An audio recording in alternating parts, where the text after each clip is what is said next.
Bom, gente, bom dia a todos. Estamos aqui hoje com a residência de TIC Dados. Estamos recebendo para a palestra hoje o Matheus Zuvanov, ele que é engenheiro de dados, graduado em Gestão da Tecnologia da Informação. Tem mais de 10 anos de experiência em infraestrutura de hardware e relacionamento com clientes. Ele também é um ex-residente nosso, mas ele era de software. Então, Matheus, a palavra é toda sua. Bom dia, pessoal. Como bem falaram, eu sou também ex-residente, já estive aí no lugar de vocês, entendo muito bem como é. E hoje eu vim trazer um tema a respeito de Machine Learning, os Large Language Models, para vocês poderem se inteirar, né?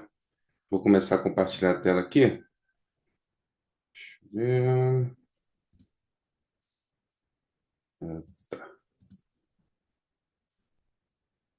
Está todo mundo conseguindo ver? Sim, Então tá bom. Eu quis trazer uma abordagem mais light, tá? Então, eu não trouxe muitos slides. Nós vamos primeiro entender os fundamentos ali do machine learning, como é que essa história começou. Nós vamos entender os impactos, tanto sociais quanto mercadológicos desse fenômeno. Nós também vamos finalizar com algumas dicas para vocês poderem não ficar, digamos assim, super dependentes da IA, principalmente na hora de codar ou na hora de aplicar ela na vida de vocês. E por último, eu vou ensinar como vocês instalam de forma fácil essa IA e esses modelos de linguagem no próprio computador de vocês, para vocês não ficarem dependentes das plataformas, ou então acharem que só posso acessar IA através de GPT, ou então através do Llama, só posso rodar, só sou restrito, né, a essas soluções. Então, deixa eu só me acertar aqui na cadeira. Dito isso, vamos começar. Primeiro, né, o que é a ideia do machine learning, né? Ela começou lá por volta dos anos 40, com a ideia de você criar um neurônio artificial, ou seja, você emular como que esses neurônios poderiam ser expressos de forma matemática no computador, como que a gente poderia aplicar toda essa lógica de aprendizado humano na própria máquina. Então, um neurocientista, ele começou com essa ideia, mas ele não aplicou, né? Ele conceitualmente a criou. Aqui eu estou mostrando só alguns algoritmos, tá? De machine learning que são comuns hoje em dia. Então, por exemplo, temos a regressão linear, as árvores de decisões, as SVMs e as redes neurais, que são, digamos assim, o boom, né? O que todo mundo conhece, que são os Large Language Models, que são essas redes neurais extremamente entrelaçadas e complexas. Então, aqui tem um pouquinho da história que eu já havia dito previamente. Então, ali em 43, opa, perdão. Então, ali em 43, eles propõem esse modelo neural, né, de neurônio artificial. É, ali nos anos, ali por volta de 1957, é desenvolvido o Perceptron, que ele é a primeira aplicação algorítmica prática desse conceito. Então, antes do Roosevelt, já haviam feito uma aplicação do conceito de forma mais no hardware, ou seja, na época era aqueles bulbos, né, aquela coisa antiga de computador, e eles já tinham testado esse conceito de forma no hardware, ou seja, com lâmpadas e tudo mais. E aí você teve o Perceptron, que foi assim, o grande marco, né? Foi a primeira vez que conseguiram factualmente elaborar esse aprendizado, né? Já em 1980 ali você tem digamos assim, um ressurgimento, né, dessa ideia, porque assim que o Rosenblatt ele conseguiu fazer o Perceptron, logo depois, assim, uns 4 anos, já houveram críticas de outros cientistas dizendo que as limitações disso aqui são óbvias, E aí meio que botou um banho de água gelada no pessoal, né? Isso ficou meio. Não investiram muito, porque acharam que não ia ter futuro. E aí na década de 80 nos anos 80, perdão, você tem esse ressurgimento, né? Em 2010, que começou essa ideia do deep learning, né? De você pegar esse conceito aí do neurônio e aprofundar em camadas, né? Foi ali que começou meio que um boom. Então você teve essa propagação do deep learning e o pessoal foi se aprofundando mais nesse tema. Então aqui tem um pouco do neurônio artificial, né? Como eu já disse, ele teve essa inspiração biológica. Ele basicamente o conceito é muito semelhante. Você recebe dados, você trabalha eles e você faz uma saída. Você começa a interligar esses neurônios um no outro e você tem aí uma rede neural simples, né? Que ela vai funcionando nessa base de você receber o dado, filtrar o dado e liberar a resposta. Então aqui também tem um pouco mais de perceptron, né? Que foi essa primeira rede neural simples. Então a primeira ideia era só de você previsionar para onde que uma linha iria ou não. Então você tem esse conceito de aprender, né, como fazer essa previsão. E o Perceptron, ele foi uma ideia muito rudimentar, né? Ele nem se compara com como funciona hoje essas redes neurais, a complexidade, né? Hoje nós temos aí bilhões de parâmetros. Então, a coisa escalou bastante, né? Principalmente ali com o lançamento do GPT 3.5, né? Que foi o ápice. Foi quando realmente começou essa história toda e começou o impacto social muito forte nessa área. Estou indo um pouquinho rápido, se alguém tiver alguma dúvida, tá? Pode me cortar. Esse iniciozinho mesmo a respeito da história, eu tô indo rápido, porque é só mais uma curiosidade, né? Não é muito para aprofundar nesses conceitos. Então, se alguém tiver qualquer dúvida, pode me parar. Eu não sei se aqui no Zoom tem a possibilidade de levantar a mão, pelo menos no Meet acho que tem, né? Mas aqui não creio que tenha. Mas qualquer coisa pode me interromper ou falar entre os Tem, slides. Matheus. Tem? Qualquer coisa também eu posso te avisar quando o pessoal quiser falar alguma coisa, perguntar algo. Ou se Claro. surgir alguma dúvida no chat. Tudo bem então, gente. Então fica combinado aí. Não se sinta acanhado, está? Na nossa área é normal, digamos assim, ser um pouquinho mais retraído. Eu, inclusive, sou um pouco mais retraído, então isso aí é de lei, né? Então vamos lá. Então, agora eu vou começar a falar dos termos, né, para tentar inserir vocês nesse contexto. A primeira coisa, a palavra inteligência artificial. A gente confunde hoje a inteligência artificial com os modelos de linguagem que nós temos hoje, como o GPT. Não necessariamente a inteligência artificial precisa ser um modelo de linguagem atual, que é provindo do Deep Learning.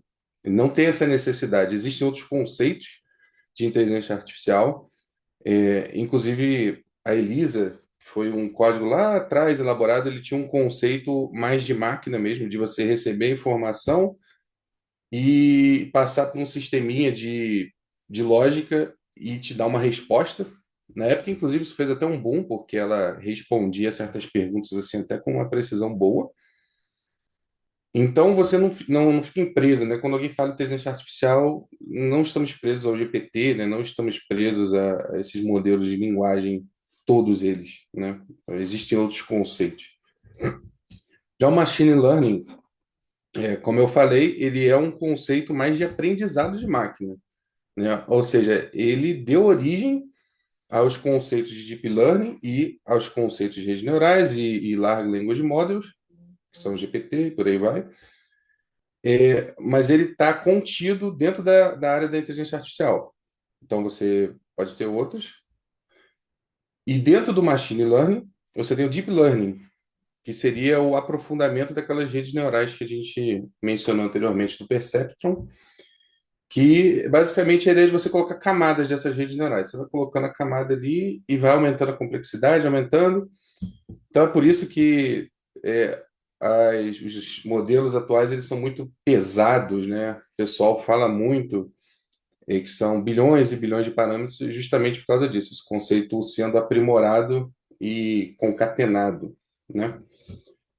Então, todos os modelos de linguagem atuais, eles são deep learning, tá, gente? Então, o Llama, o GPT, todos eles são modelos de linguagem que são do deep learning. E vocês não cuidar para não confundir isso, né? Sempre haverá espaço para mais de um conceito de inteligência artificial. Aqui é onde o machine learning tá inserido, né? Deixa eu dar uma olhadinha aqui. Tá.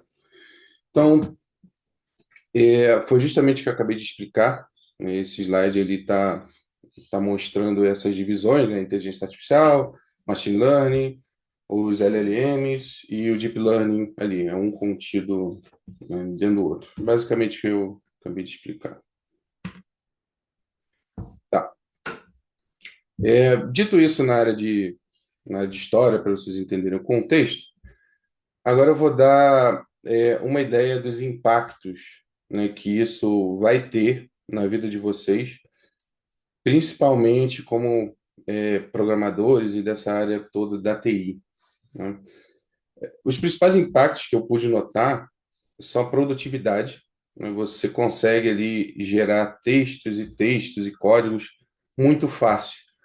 Parece algo trivial, principalmente para quem estiver ingressando nessa área agora, que você simplesmente digite um prompt e receba aí código infinito, basicamente. Mas não, até pouco tempo atrás, antes da pandemia, inclusive, você tinha ali uma certa dificuldade, né? Você tinha uma arte de você ir lá, você codava devagar. Tinha até as brincadeiras do café, né? Que o programador sempre é a base do café, porque eram horas e horas ali codificando, aí você errava, debugava código.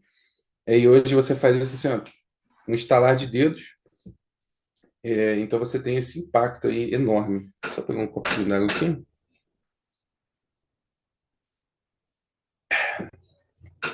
Tá. A IA também tem um impacto negativo, de certa forma, né? Que são a qualidade, né? Isso é uma preocupação muito grande, tá? Nos slides mais à frente eu vou mostrar métricas, mostrar como isso está afetando de forma negativa essa qualidade do código, mas no geral a gente tem a ideia de que a IA ela vai sempre melhorando de forma escalar. Se hoje ela consegue fazer um código mediano, amanhã ela vai conseguir fazer um bom, depois um muito bom, depois um excelente, nunca mais vai errar. Mas não é assim, tá? Essa ideia está equivocada no sentido de que essa tecnologia tem um limite. Ela não é escalável infinitamente, né? Pelo menos as atuais, elas possuem algumas restrições que elas atingem um óptimo ali, né? Elas não vão sempre melhorando, melhorando, melhorando e pronto. E aí viram um ser senciente, basicamente. Um outro ponto também, né? São essas habilidades, né? Essas mudanças das competências que são valorizadas. Então você tem esse impacto mais na valoração humana, né? Ou seja, o que que a gente passa a dar valor num programador ou até mesmo em outras áreas, tá? Porque tendo essa facilidade, né, de você gerar código, analisar coisas, ter uma revisão, conseguir, por exemplo, fazer uma documentação aí de um código de forma mais simples, né? As pessoas começam a valorar a outras áreas, por exemplo, a forma como você aborda os problemas tem um peso muito maior, porque você, tendo a IA como sua ferramenta, se você tiver boas ideias, né, se você tiver boas resoluções de problemas, você consegue ali rapidamente elaborar essas soluções e aplicar. Mesmo que você aplique elas de forma conceitual ou então de forma mais prototipada, né, que você não aplique em produção diretamente, você já vai ser uma pessoa assim que vai conseguir resolver uma quantidade de problemas maior no espaço de tempo menor. Isso impacta principalmente quem já é sênior, né? Que já conhece tudo, ou já conhece grande parte, né? Porque tudo não dá para conhecer, gente, mas grande parte. E essa pessoa ela vai conseguir extrair o máximo da IA. Ela vai conseguir ali, ela já sabe os caminhos, então ela já sabe o que pedir, já sabe se a IA acertou ou errou. Então você tem esse impacto muito forte nessa área e no fluxo de trabalho também, né? As transformações, as metodologias, todos os processos, eles ficam mais dinâmicos no sentido de que você consegue mais rapidamente elaborar essas soluções. Então aqui eu trouxe os impactos negativos. O code churn, ele é basicamente quando você tem que refazer um código. Então, por exemplo, fui lá, coloquei um código em produção, percebi que tem um erro, que tive que modificar, vou lá e modifico ele. O boom das IAs foi mais ou menos em 2022, com o lançamento do GPT 3.5. Então você vê que a partir daí, essa necessidade de você estar revisando o código aumentou exponencialmente, foi para as alturas lá. Então você tem aí esse desafio, né, de você lidar com esse código, digamos assim, ruim, né? Esse aumento também foi perceptível, no sentido de que as pessoas notaram esse código de qualidade duvidosa sendo colocado em produção. Inclusive, já tem até alguns debates. Nós temos um pouco de ausência de dados nessa área, tá? Como é algo recente, as pesquisas ainda são muito poucas, né? Não tem tanto interesse, mas o impacto é perceptível, tá?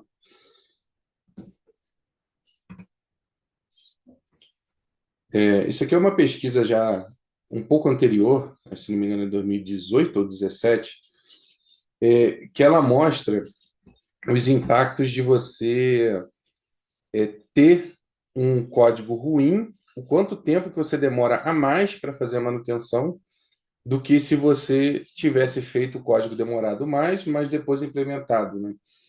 Então você tem aqui basicamente um aumento exponencial. Quanto mais mal feito o teu código é, mais tempo tu vai precisar de dar manutenção nele, né? Isso parece algo óbvio, né?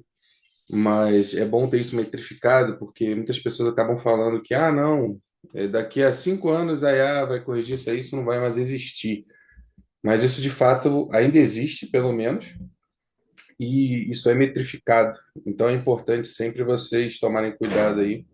Mais para frente eu vou estar falando como você pode usar de forma correta esses modelos de linguagem para você conseguir atingir resultados óptimos ali e não ficar perdido.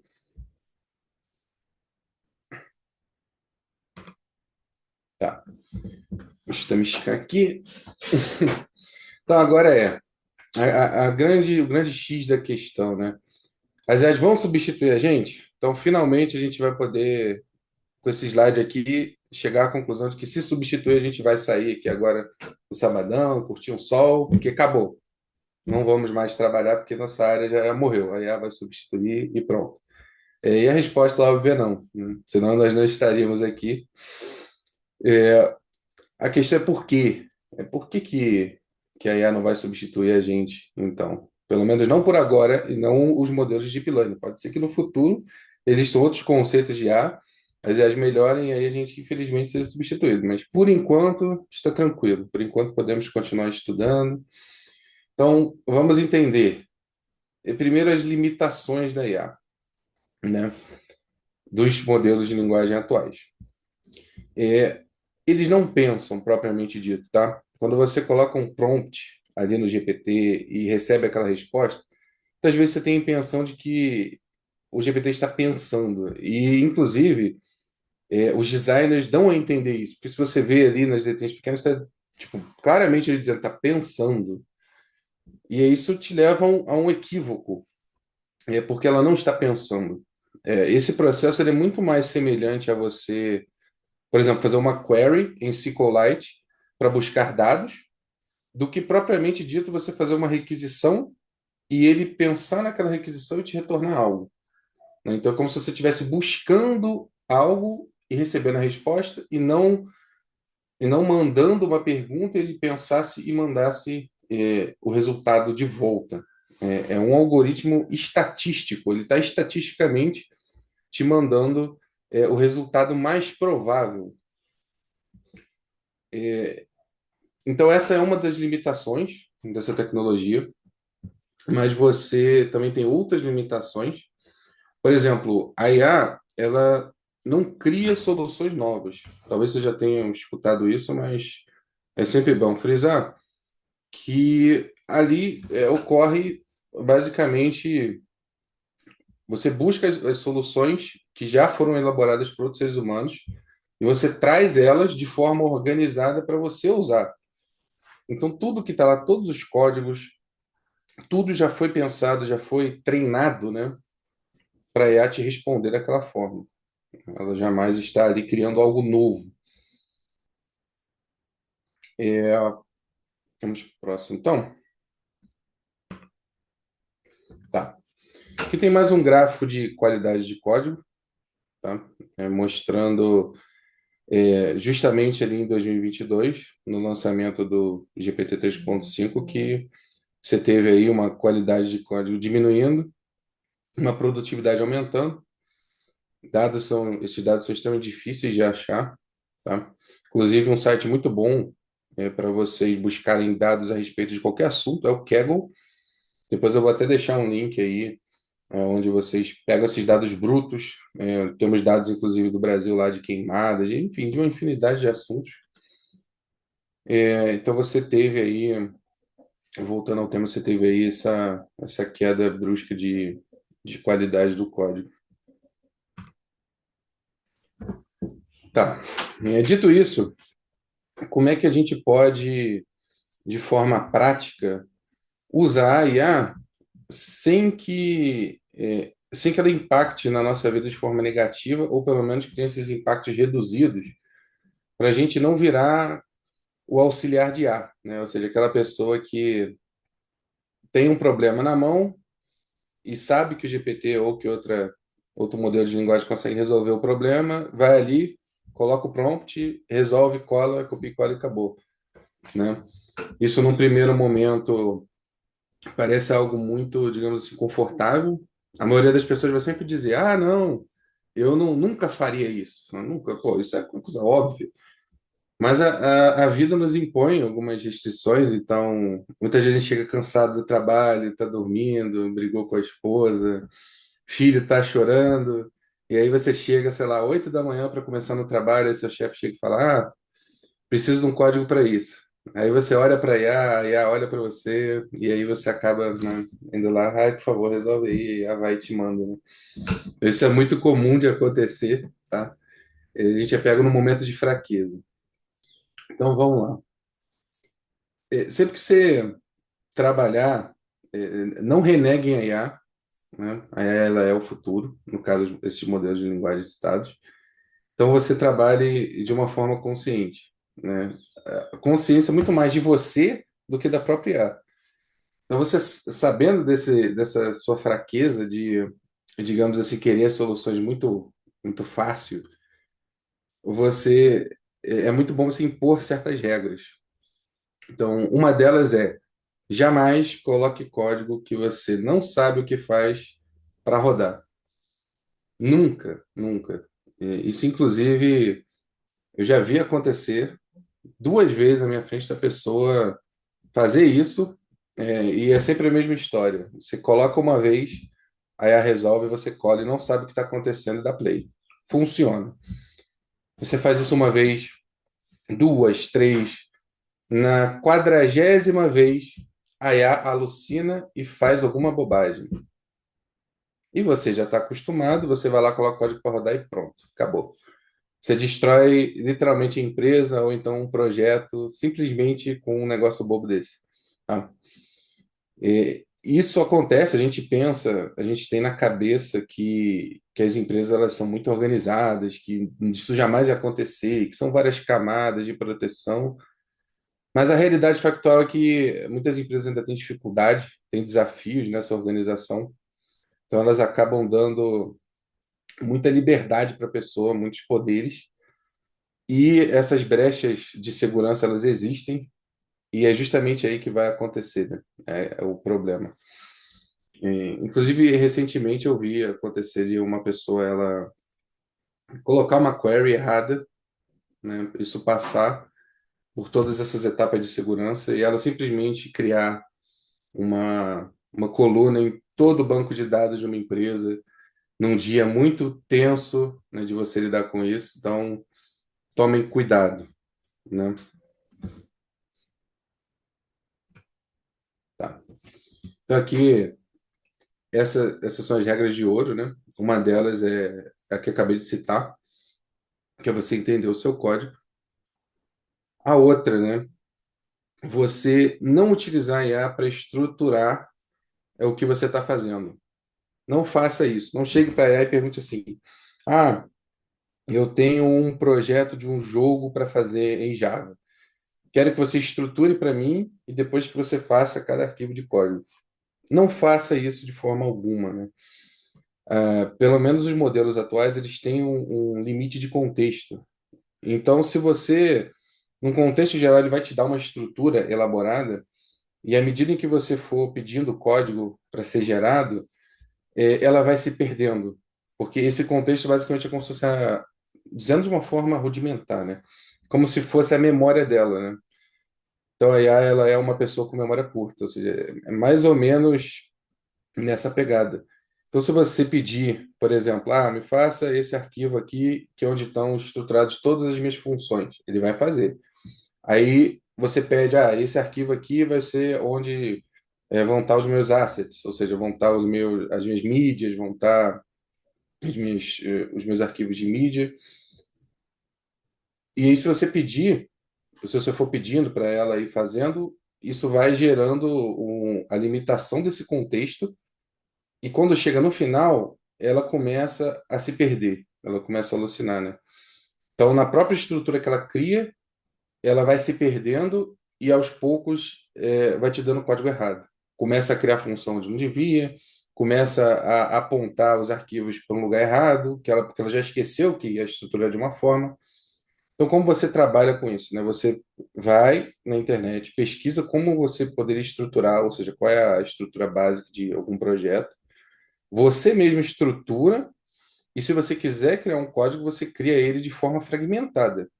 Ou seja, você vai lá, pede para ela vai te gerar um trecho desse código. Você revisa, olha, entende a lógica que foi aplicada ali, de preferência, e aí você passa para a próxima etapa da estrutura que você criou. E você vai criando dessa forma, né?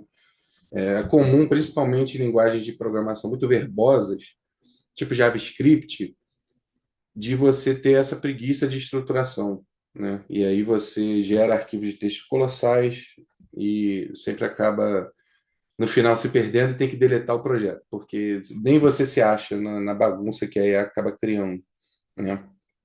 Isso é muito comum com o Cloud.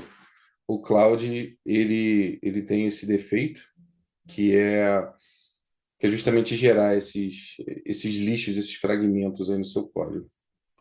E o último é liderar a IA, que basicamente é um concatenado das duas coisas que eu falei, de você não ser o auxiliar da IA, né?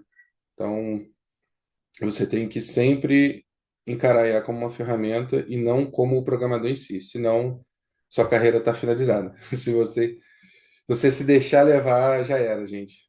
Parece que o que eu estou falando aqui é bobeira, já bati algumas vezes essa tecla, mas o cansaço acaba te seduzindo a sempre deixar a IA liderar. É muito, muito fácil, né? Essa facilidade de hoje em dia é algo absurdo. Tá? Aqui tem alguns exemplos de como a IA pode destruir o teu código, basicamente. Aqui a gente tem umas bibliotecas, o que costuma acontecer? A IA ela é treinada num determinado período e com uma determinada quantidade de dados. Então ela vai sempre se referir àqueles dados que ela foi treinada.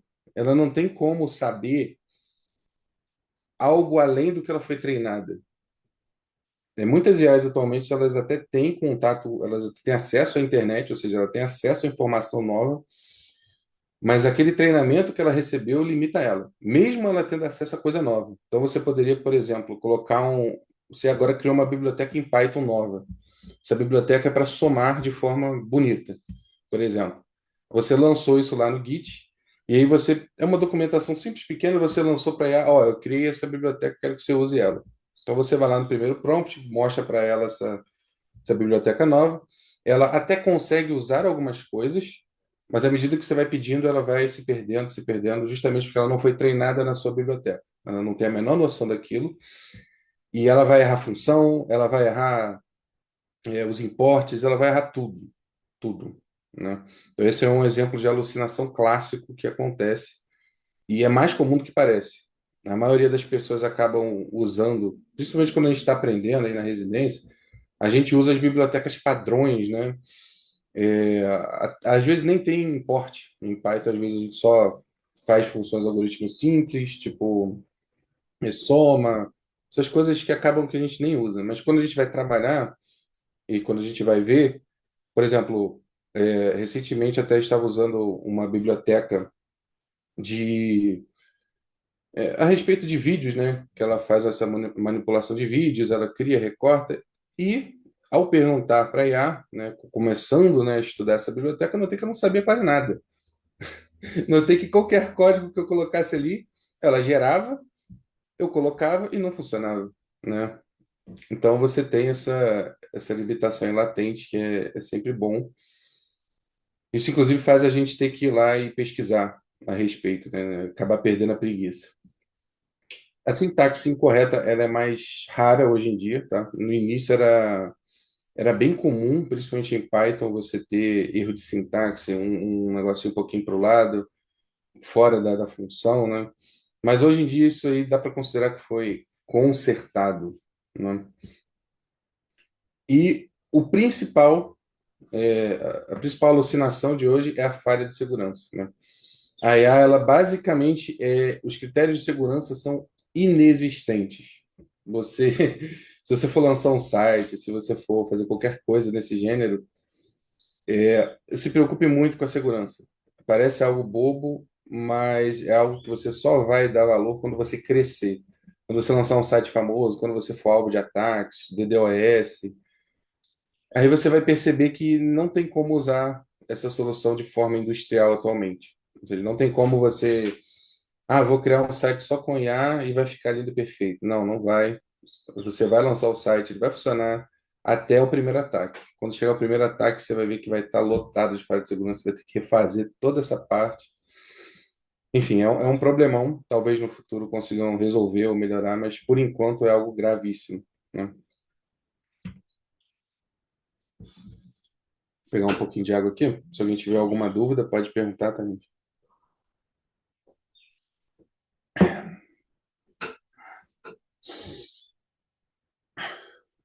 Então, aqui é um pouco mais dessa forma de a gente usar corretamente.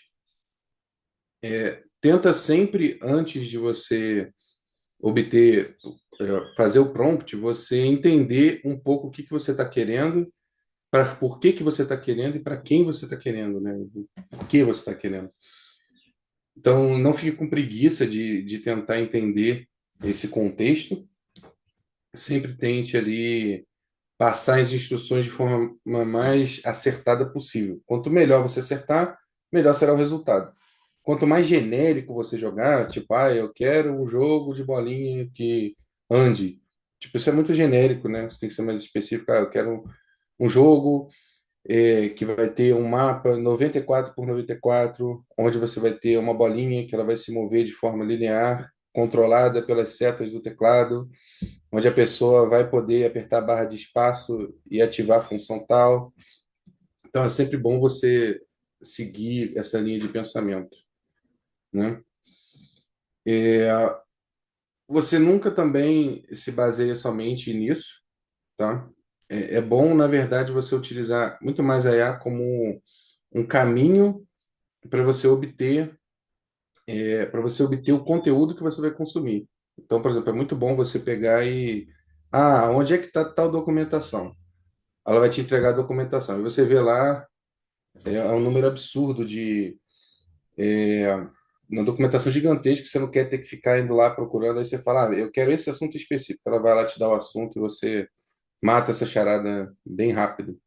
Esse seria um jeito adequado de você usar.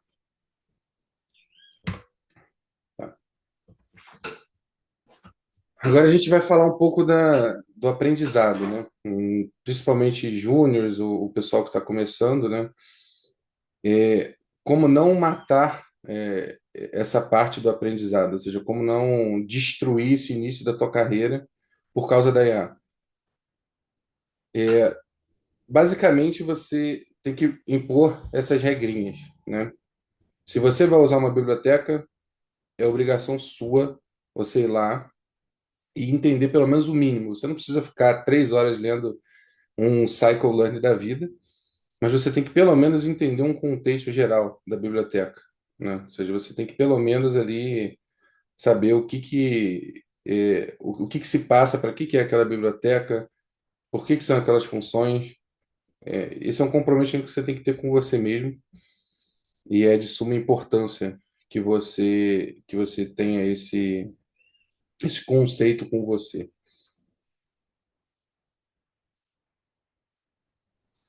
Tá. Aqui são as principais soluções que nós temos hoje de Large Language Models. Nós temos os modelos comerciais, você já conhece, já falei várias vezes, o Copilot, Gemini. Tem alguns modelos open source, que também são interessantes. Mais para frente a gente vai instalar, inclusive, alguns deles na nossa máquina, tipo o Llama 3, o Mistral, o Falcon, por aí vai. E atualmente nós temos já algo mais focado. Está começando a surgir, por exemplo, o CodeLlama só para código, você tem MedPalm só para medicina. Enfim, você tem já várias áreas se especializando, né?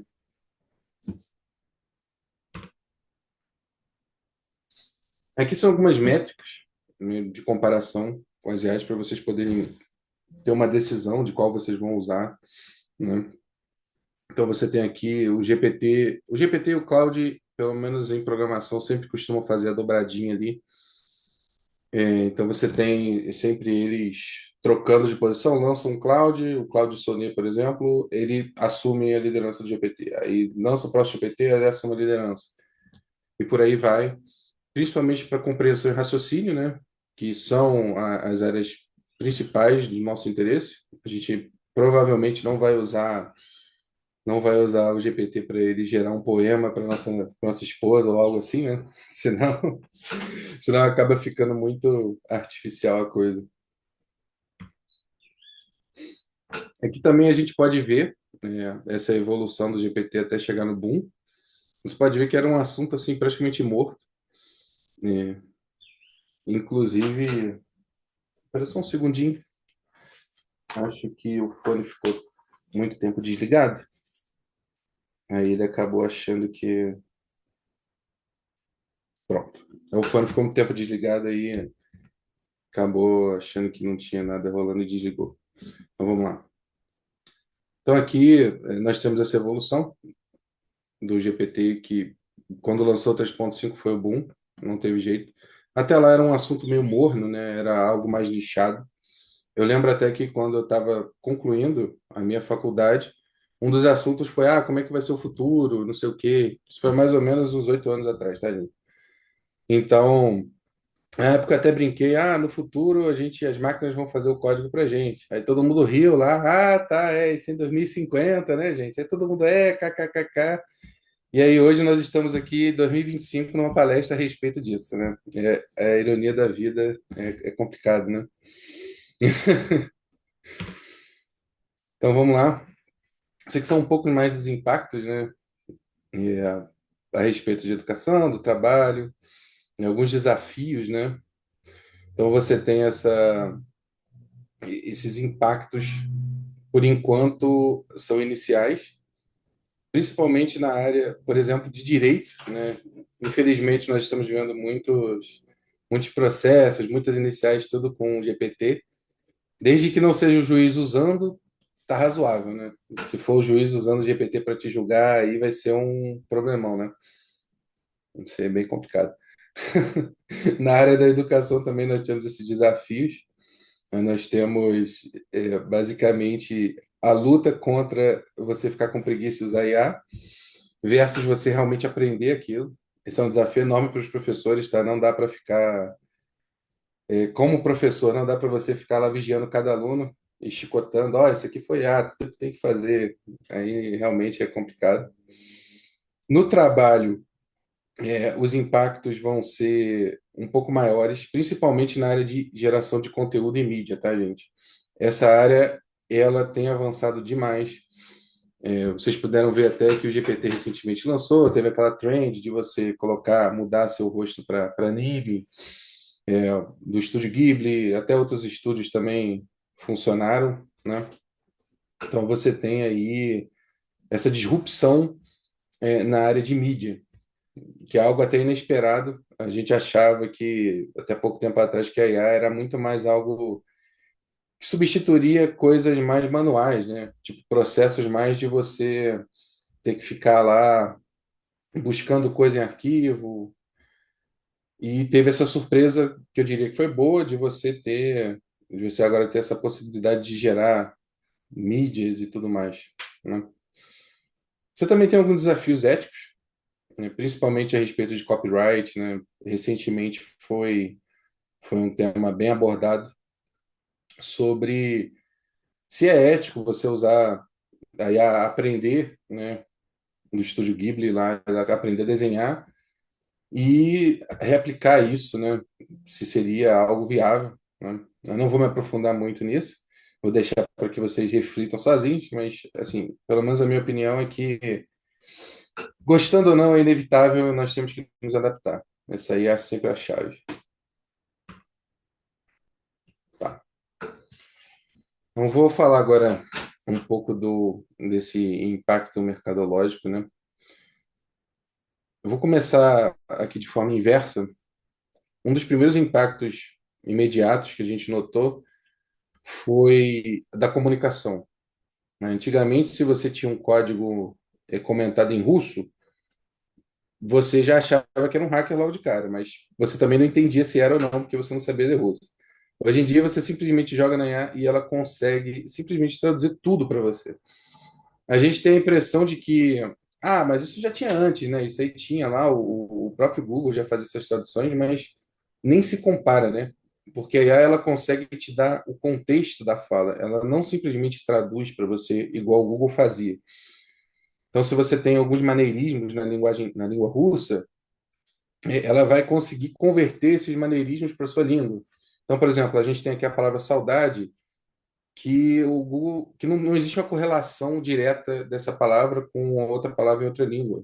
Então, aí ela consegue fazer a conversão desse conceito para você, do conceito de saudade nossa para as outras línguas. E pode ter certeza que a língua já deixou de ser uma barreira há muito tempo.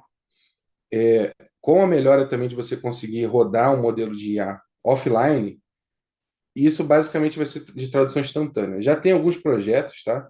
Inclusive que já fazem isso. Só que eles ainda são muito rudimentares, ainda tem muito erro, né? Acho que até a própria Samsung ela já faz isso com o Galaxy S24, o S23, eles já fazem isso. Mas assim, ainda tem erros, né? Ainda não dá para usar de forma segura. A documentação também foi algo que impactou muito. A maioria dos programadores tinha preguiça de documentar o código, eu incluso, né? É algo muito chato você ter que fazer a função, aí você vai lá ter que comentar a função, o que que ela está fazendo, para que que ela serve, e aí depois você às vezes acaba mudando aquela função e aí tem que mudar tudo de novo e você já está cansado, ficou horas e horas decodando a lógica daquilo. É muito complicado, gente. Mas a IA, ela quase resolveu esse problema. Você só joga o código lá e pede para ela comentar. Ela é muito boa nisso, tá? Ela, pelo menos um arquivo de cada vez, ela consegue plenamente entender o que está se passando ali e documentar aquilo de forma eficiente. Isso até atrapalha as métricas, tá? Você, você fica, digamos assim, quando você vai metrificar um código, você não está contando só o código, você está contando tudo. Então, com essa documentação gerada, né, com esse texto a mais ali, aumenta o volume de código. Inclusive, isso infla os números a respeito da IA, que aqueles números que eu mostrei lá atrás, eles são exponencialmente inflados por causa dessa quantidade de texto que, na verdade, não é código, é um texto, mas que está contando como código. Então, fica também aí esse alerta.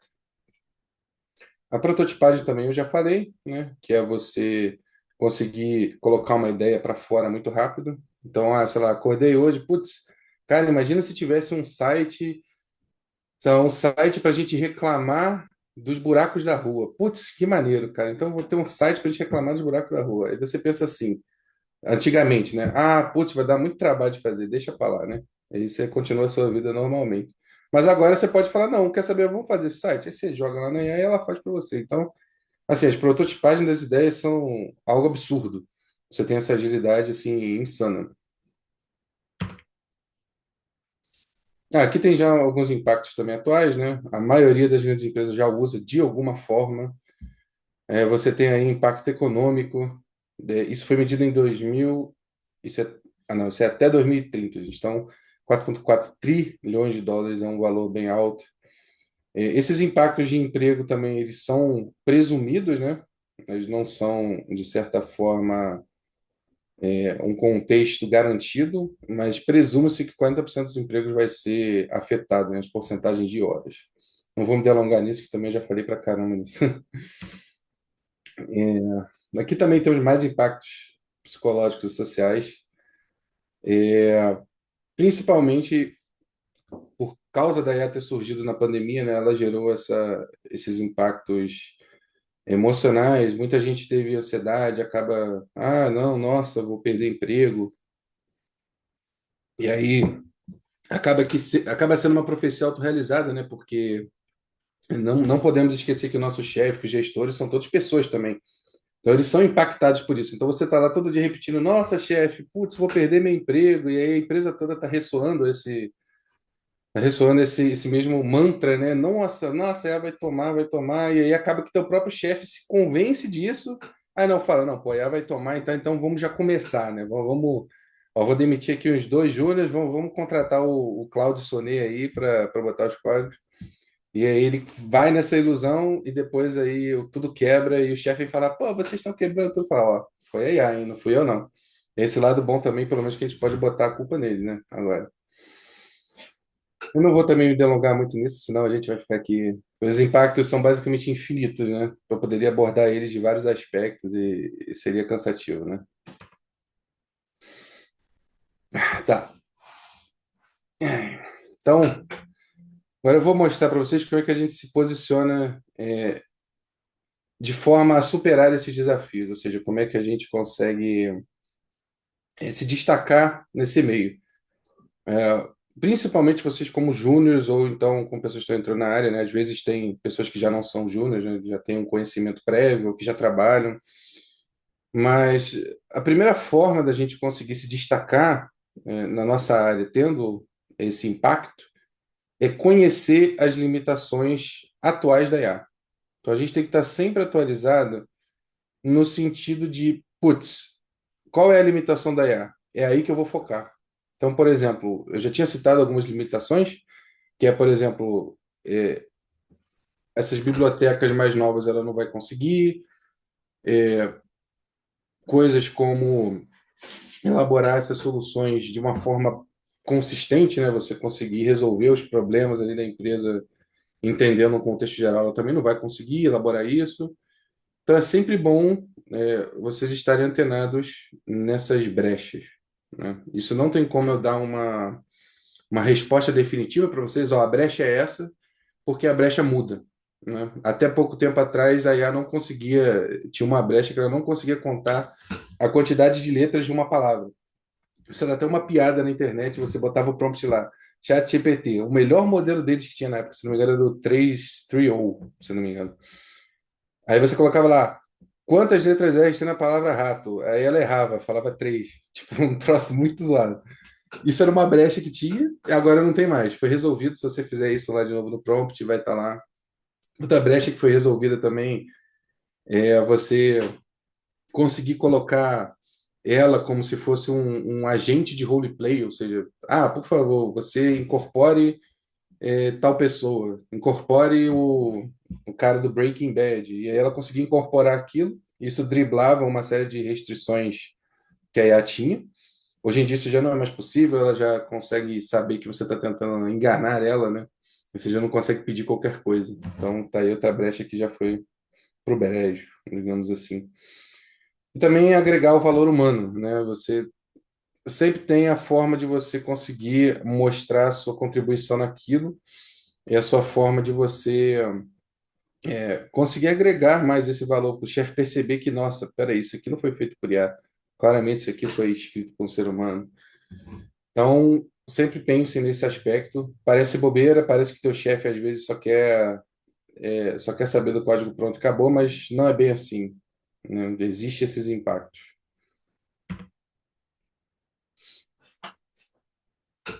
Então, aqui nós temos as limitações de contexto atuais, como eu disse, né?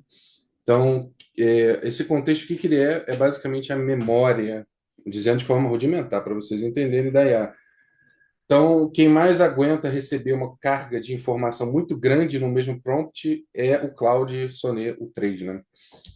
Seguido logo do GPT, e aí você tem as outras diferenças que são colossais, né? O Llama 3, o GPT-3, o Mistral, eles aguentam muito menos. Inclusive, por isso que é, geralmente os programadores escolhem o Claude Sonnet para poder programar, porque ele aguenta muito mais. Principalmente o JavaScript, que é muito verboso, você tem aqueles códigos colossais para colocar lá na IA e ela entender. Então, fica aí essa curiosidade. Tá. Então, agora nós estamos começando a sair dessa parte mais maçante de ficar só falando, falando, falando, falando. Nós vamos começar agora a entrar numa parte mais prática, né? Isso aqui são só recomendações, tá? Ferramentas de recursos. Eu vou depois deixar, me lembrem no final aí da apresentação, de deixar os links, tá? Mas isso aqui basicamente são os sites onde vocês podem buscar esses modelos de IA. O Hugging Face, se não me engano, vocês já tinham até visto numa outra palestra que vocês tiveram, mas eu vou reforçar aqui.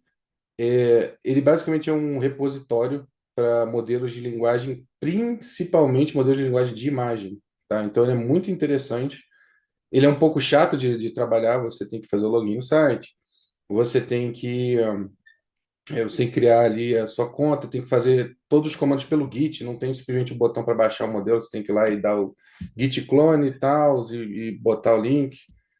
Enfim, o Olama e o OpenWeb UI eu vou falar no próximo slide, que é quando a gente vai começar a botar a mão na massa. Chega de falar. Beleza. Então, gente, chega então de falar muito, mas assim, eu vou começar agora a parte prática. Se vocês quiserem, tiverem alguma dúvida a esse respeito ainda, sobre como usar IA, o momento é agora. Então, se vocês quiserem perguntar qualquer coisa a esse respeito. Ô, Matheus, o Wesley perguntou nos comentários. Ele perguntou assim: Matheus, sabe dizer se as IAs têm algum sistema de descarte de informação? Algo como uma informação inútil.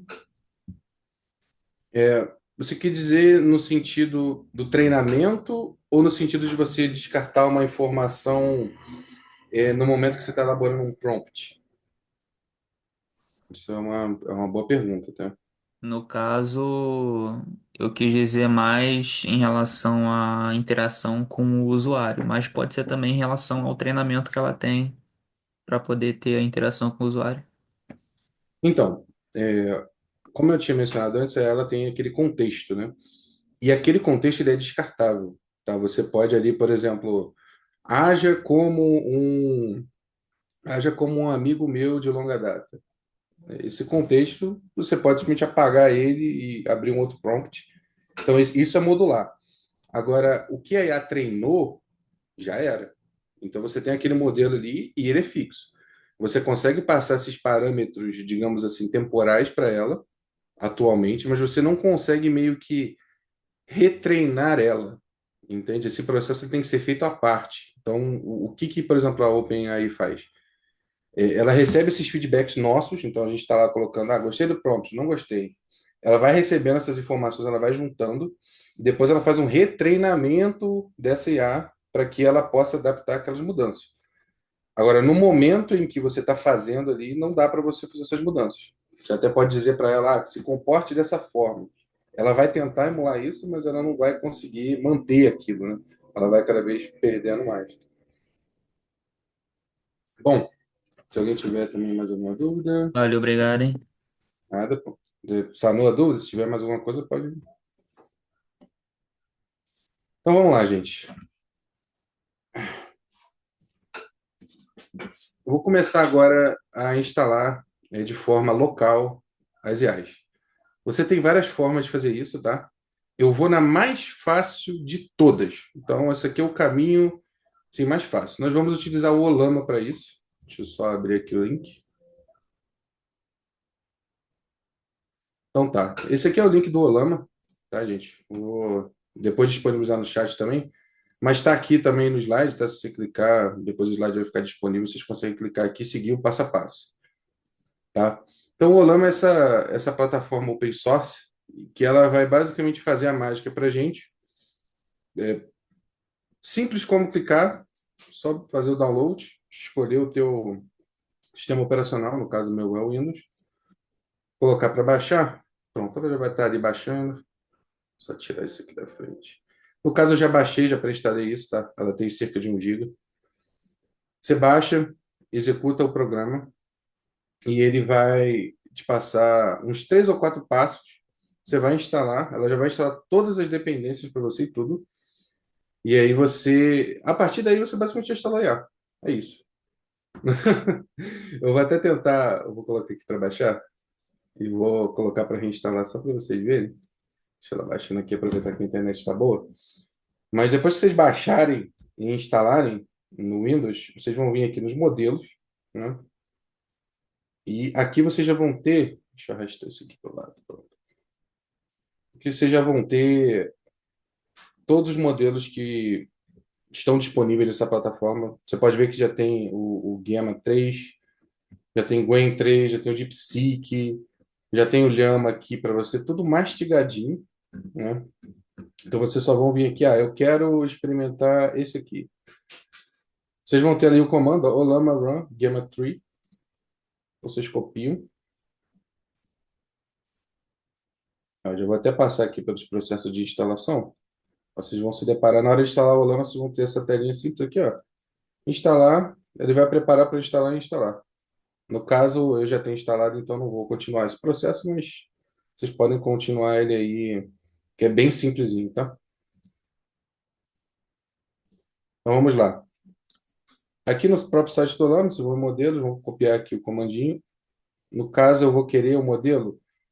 Começar com um modelo bem simplesinho, tá, gente? 4 bilhões de parâmetros aqui.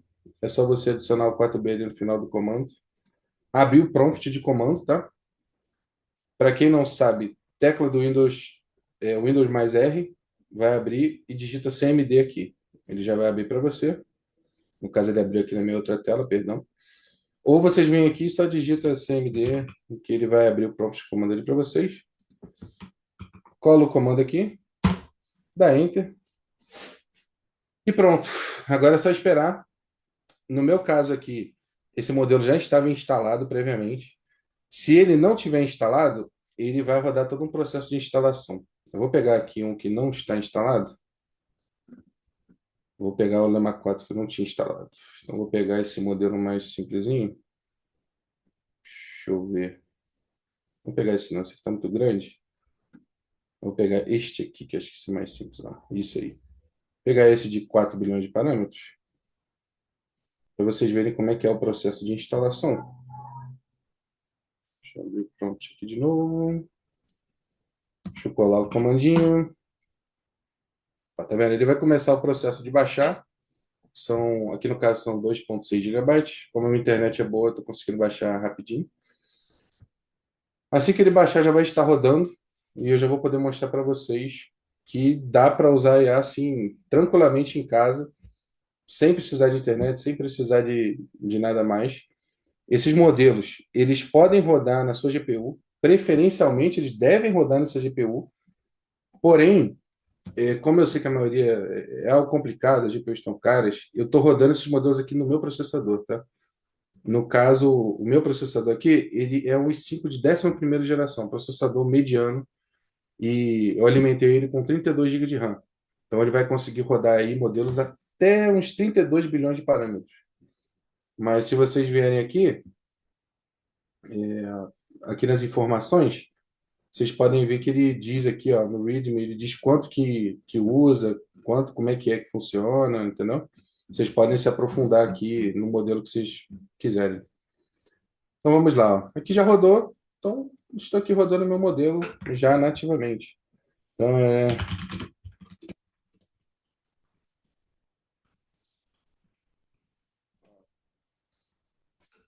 aqui ele já está respondendo em inglês, né? Ele está pensando. É aquele mesmo processo que tem alguns modelos têm, né? Esse pensamento, que nada mais é do que eles estão pegando o seu prompt e trabalhando em cima dele, regurgitando, e vendo o que que você quis dizer com aquilo para depois gerar a tua resposta, né? Então, esses modelos atuais todos trabalham dessa forma. Você tem aí, ele fica ali um tempo pensando, né, que eles colocam, não é bem pensando, mas é o que eles colocam para representar isso. E aí, no momento, ele ainda está pensando aqui, está no thinking, né? Então vamos esperar um pouquinho. Esse modelo ele é bem simples, tá? E ele não está pesando muito a máquina. Vocês podem ver aqui, ó. Ele está usando uns 3 gigabytes de memória. É razoável, assim, considerando que a gente está rodando um largo language model nativamente, é bem tranquilo, né? Essa quantidade de RAM usada. Então, você vê, ele teve todo esse pensamento aqui e gerou meu prompt. Ele, olá, Serratec, como posso ajudar hoje? Né? Então, sempre que vocês quiserem outro tipo de IA, vou, por exemplo, rodar o DeepSeek aqui para vocês. Então, deixa eu pegar aqui o comando do DeepSeek. Então, vocês veem que assim, é muito fácil hoje em dia você rodar, né? Utilizando o Olama. Não tem desculpa, né?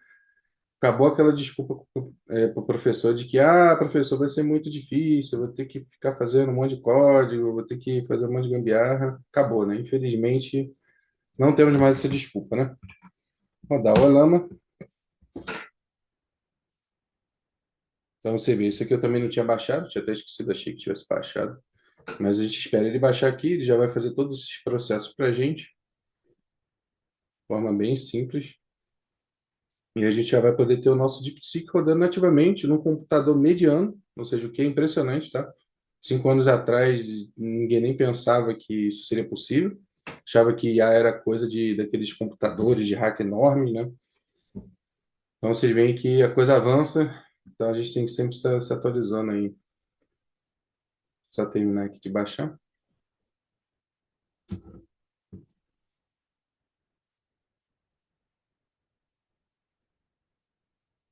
Deixa eu aproveitar e tomar uma. Até já acabou minha água. Ele vai passar aqui pelo processo de instalação.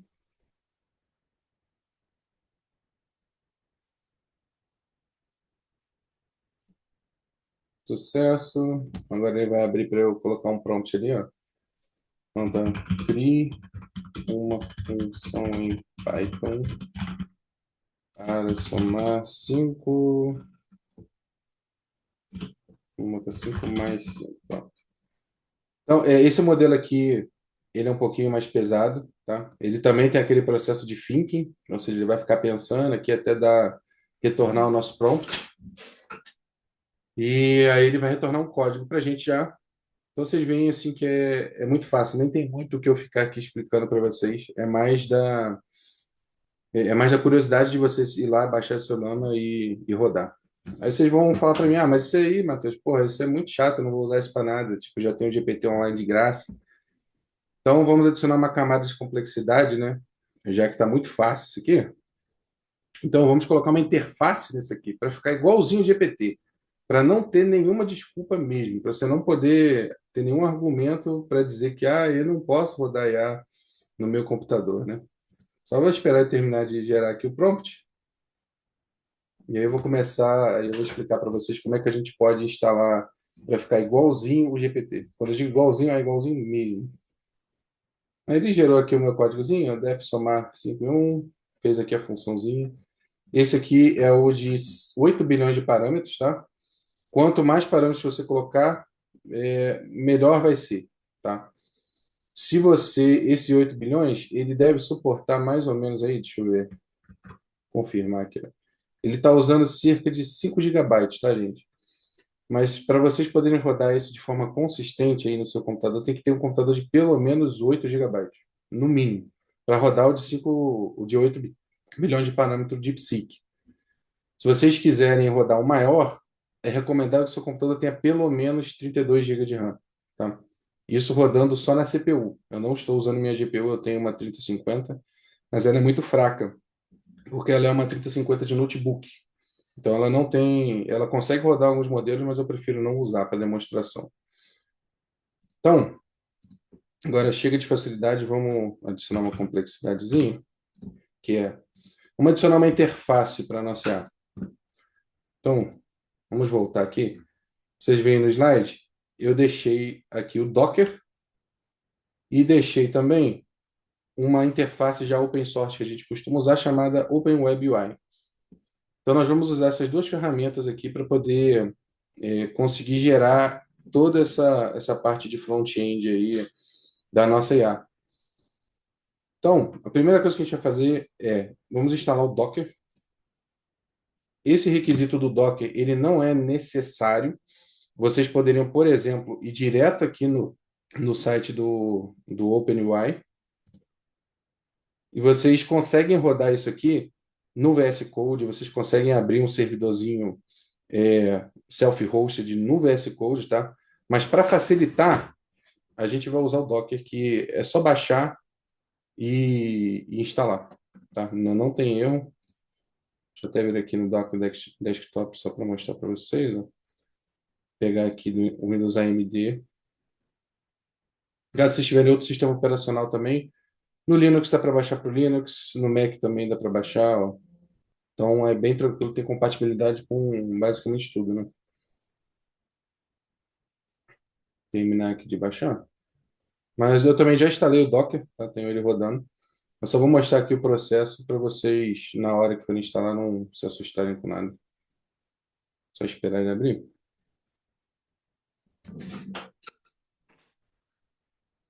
Baixou aqui. Então, fazer essas coisas ao vivo é sempre um perigo, tá, gente? Perigo de algo quebrar na hora. Então, ele está abrindo aqui o Docker, o processo de instalação. Espera aí que ele abriu na outra tela aqui, ó. Tá. Ele não deixou eu instalar, olha só. Ele não deixou eu instalar porque já tem na minha máquina, mas é basicamente seguir os passos, tá? É só next, next duas vezes e acabou.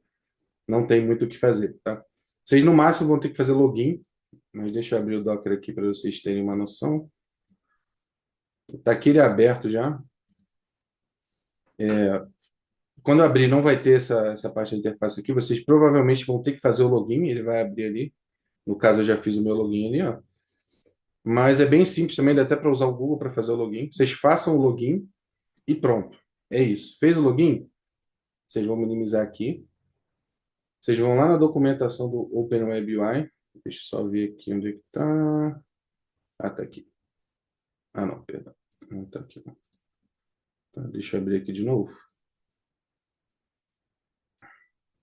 Então, vocês vão vir aqui nessa documentação, no Home, e ele aqui já vai te dar o comando Docker para você rodar, sem precisar de ficar configurando, sem precisar fazer nada. É só para explicar, gente, esse Docker, ele é basicamente, você consegue rodar as coisas de forma containerizada.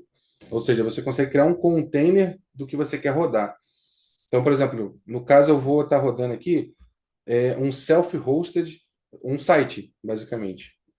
Então, eu estou usando o Docker justamente para rodar isso num container, e esse container que vai gerar a interface para a gente, tá? Aí, o que que eu vou fazer? Eu vou abrir aqui meu CMD de novo. Eu já copiei ali aquele comando, vou colar aqui. Então, você vê que é um comando de Docker, ele vai rodar. No meu caso, eu já instalei também, então acredito que vai falhar. Ele não deixou fazer, mas no caso ali, ele iria fazer, tá? Se não tivesse já instalado. Demora um tempinho, mas ele faz tudo automático para vocês. Se der algum problema nesse processo, tá? Vocês têm que vir aqui em Troubleshooting e vocês têm que ver nesse Server Connect Issues, tá? Costuma, em alguns casos, dar problemas de conectividade. Vocês vêm aqui e copiam esse comando, tá? para consertar esse problema e rodam esse comando no lugar do outro, caso de há um problema de incompatibilidade. Tá? Feito isso, no Docker, você voltando aqui no programa, ele vai criar esse container para você. Esse container aqui já é a nossa IA rodando 100% local. No caso aqui, ela já está rodando, tem 2 horas. Antes da apresentação eu coloquei ela para rodar, mas é só dar o play aqui caso ela não esteja rodando. Você vem aqui, clica no link. Então pronto, nós estamos aqui numa interface exatamente igual à IA, sendo rodada localmente e que você pode usar como se fosse a IA mesma.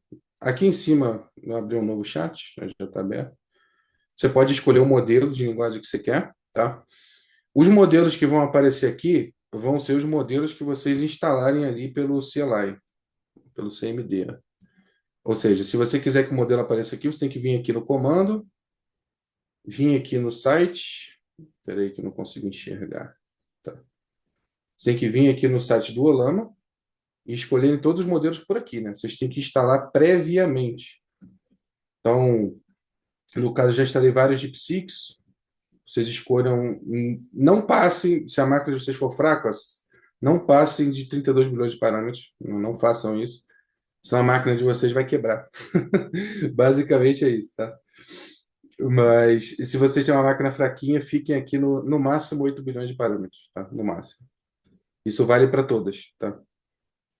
Então vocês vão instalar primeiro e ela vai estar disponível lá na interface. Então deixa eu voltar aqui para a interface, tá? Eu vou fazer um testezinho aqui, ó. Vou escolher essa de botar o DeepSeek de 7 bilhões de parâmetros. Vou perguntar como está o dia hoje na China. Pronto. Uma pergunta aleatória aí. Ela demora um pouco, né? Lembrando que isso aqui está sendo rodado na minha própria máquina. Vamos até dar uma olhadinha para ver quanto que ela está sofrendo. Se a minha voz travar, vocês já sabem que é porque ela está sofrendo, tá? Ela está usando 5 GB, algo razoável, está usando quase a CPU inteira, é bem pesado. Inclusive, se a minha voz começar a travar, provavelmente é isso, tá? Ó. Como esse DeepSeek aqui é muito fraquinho, né? Você vê que ele tem alguns erros. Ó. O estado da China ficou maluco. Então, basicamente é isso para vocês rodarem. É fácil assim para vocês terem seu próprio GPT em casa, tá? Não tem muito mistério nesse sentido. Se vocês tiverem alguma dúvida, também vocês podem perguntar agora, tá, gente? Mas para finalizar, eu vou tentar rodar um modelo aqui mais parrudinho, né? Vamos rodar esse gema de 27 milhões de parâmetros. Esse aí vai. Vamos tentar. Se a minha voz travar, deixa eu ver, ó. Faça um código em Python que some 5 mais 5. Eu estou usando esses prompts bobinhos porque a capacidade dela é limitada, mas se vocês tiverem aí uma GPU disponível na casa de vocês, vocês vão conseguir rodar até os parâmetros até os modelos mais parrudos, tá? Demora um pouco, esse modelo é pesado, 27 milhões, então tem um pouquinho de paciência aí, só para demonstrar mesmo, uma curiosidade aí.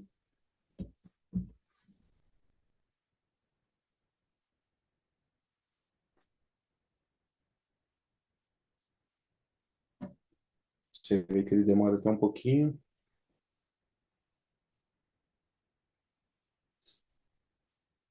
Ele está usando 100% da CPU, tá.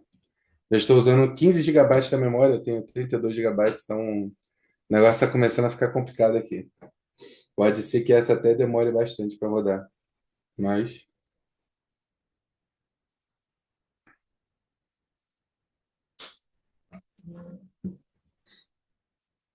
enquanto roda aqui, uma última dica que eu tenho para vocês é, se vocês quiserem se aprofundar mais,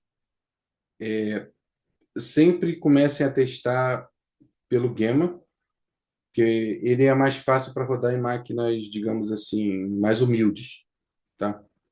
Ó, então ele até já gerou o códigozinho para mim, ó. Começou ali. Você vê que ele gera igualzinho o GPT, tá? E tem até uma vantagem nisso aqui. Eu posso executar o código direto aqui na interface. Tem algumas IAs que já estão fazendo isso, já estão disponibilizando você executar, mas é sempre bom ter isso aqui é, em casa, né? Você ter ele nativo, que aí você consegue trabalhar melhor. Acho que você já consiga executar. Ele já consegue executar o código, nem terminou de gerar o prompt ainda, mas ele conseguiu rodar nativamente e me mostrar o resultado ali do código. Então você vê que realmente é um negócio muito avançado e a tendência é que a gente consiga cada vez mais usar isso nas nossas próprias máquinas, né? As empresas como, por exemplo, a Apple estão investindo muito nisso. Então estejam antenados nessa área que esse aqui é o próximo passo, tá? A gente fica achando que o próximo passo é sempre GPT, sempre essas IAs rodarem na nuvem, mas vocês têm essa possibilidade também. E mesmo que vocês tenham uma máquina muito ruim e falem assim, caraca, tô com um Core 2 Duo com 4 gigabytes de RAM, vocês ainda têm a oportunidade de rodar isso no Google Colab, tá? Eu vou falar aqui vocês por alto, mas no Google Colab, vocês têm uma máquina virtual que vocês podem usar. Você só tem que fazer o login no Google, vocês conseguem criar aqui essas máquinas virtuais, criar os notebooks, rodar, tá? Eu não vou me aprofundar nisso aqui, mas vocês conseguem, vocês têm essa possibilidade. Então, mesmo que vocês tenham esse empecilho de ter a máquina ruim, vocês conseguem virtualizar isso pelo Google. Então, gente, se alguém tiver mais alguma dúvida aí, mais alguma coisa, fique à vontade. Por último, eu vou mostrar aqui para vocês o Hugging Face. Ali o Hugging Face, que é onde vocês vão conseguir os modelos de IA de gerar imagem, tá? Eu não vou fazer isso aqui agora porque é pesado, tá? Eu não vou conseguir rodar isso na CPU, eu tenho que fazer as configurações na GPU, mas aqui também vocês já podem baixar alguns modelos, tá? Eu recomendo esse aqui, ó. É Snell, cadê? Esse aqui do Black Forest Labs, tá? Esse aqui é um modelo de geração de imagem muito bom, que roda num hardware muito modesto. Você consegue aí a cada 2 minutos, num hardware modesto, criar uma imagem tipo essa aqui, ó. E ele cria mesmo, tá? Nativamente. Para você poder rodar esse modelo, você tem que usar algo chamado ConfUI. Ele também é uma interface para a gente manipular. Epa, peraí, deixa eu ver. Agora foi. Vou no Git deles, ó. Esse ConfUI ele vai criar basicamente um site para vocês poderem manipular essas IAs que vocês vão baixar no Hugging Face, tá? Mas basicamente é isso. Vocês têm que dar uma olhadinha aqui na documentação. Eu não vou me aprofundar nisso aqui, mas olha só como é que é a interface. Você tem esse pipeline, né? E você vai, aqui você coloca o prompt, aqui você gera os parâmetros, né? A geração de imagens ela é um pouco diferente. Você tem esse conceito de seed na geração de imagem. O que é essa seed? Ele é basicamente como se fosse um ruído, tá? Ele gera para você uma imagem toda embaçada e aí em cima daquela imagem embaçada que a IA vai construindo os pixels para depois construir a imagem para você. Então essa seed, quando você muda, você basicamente muda a imagem. E se você colocar uma seed igual, por exemplo, se eu estiver rodando um modelo aqui, o Snell, que é do Black Forest, se eu estiver rodando ele aqui, se eu mandar a mesma seed para você e mandar o mesmo prompt, ele gera exatamente a mesma imagem. Tá? Então é muito interessante esse tema depois de vocês entrarem mais a fundo e, e sempre irem desvendando, né? Cada dia mais vai mudando esse tema, então é um assunto que não tem fim, né? 2 horas seriam insuficiente. Bom, gente, é isso, tá? Que eu tinha para mostrar para vocês hoje. Se alguém tiver alguma dúvida, a hora é agora, ou cale-se para sempre. Então, gente, foi um prazer estar aqui com vocês, tá? Muito obrigado aí pela atenção de vocês nesse sábado. Espero que eu tenha conseguido, pelo menos, localizar vocês nesse mundo, porque está muito perdido. As empresas estão sempre lançando soluções de IA, querem colocar IA em tudo, tudo que é ter IA. Tua escova de dente vai precisar de IA, teu banco, teu celular, teu assistente pessoal, tudo estão querendo colocar IA, né? Então, é sempre bom vocês estarem antenados aí e também tomar cuidado, né? Porque a IA, como tudo, é uma ferramenta na nossa vida. Ela não é, ela não é essa, digamos assim, essa magia que estão colocando, né? Não é como se colocar IA em tudo fosse resolver, tá? Então, Pamela, vou passar para você aí agora. Nós te agradecemos, Matheus, por ter disponibilizado, né, um tempinho do seu sábado para dividir a sua experiência com a gente. Agradeço também aos alunos que vieram também assistir essa palestra, que foi muito importante. A gente vai disponibilizar a gravação para vocês e também o material no Classroom. E aí eu vou pedir para vocês abrirem as câmeras para a gente tirar uma foto. Matheus, se você puder parar de compartilhar a sua tela, por favor. Claro. Vamos lá.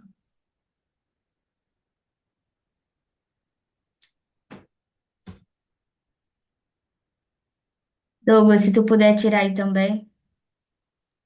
Já tirei aqui já. Bom. E é isso, pessoal. Muito obrigada. Uma boa monitoria para vocês. Gente, bom sábado aí para vocês, então. Boa monitoria. É isso aí. Obrigado, Matheus. Bom final de semana a todos aí.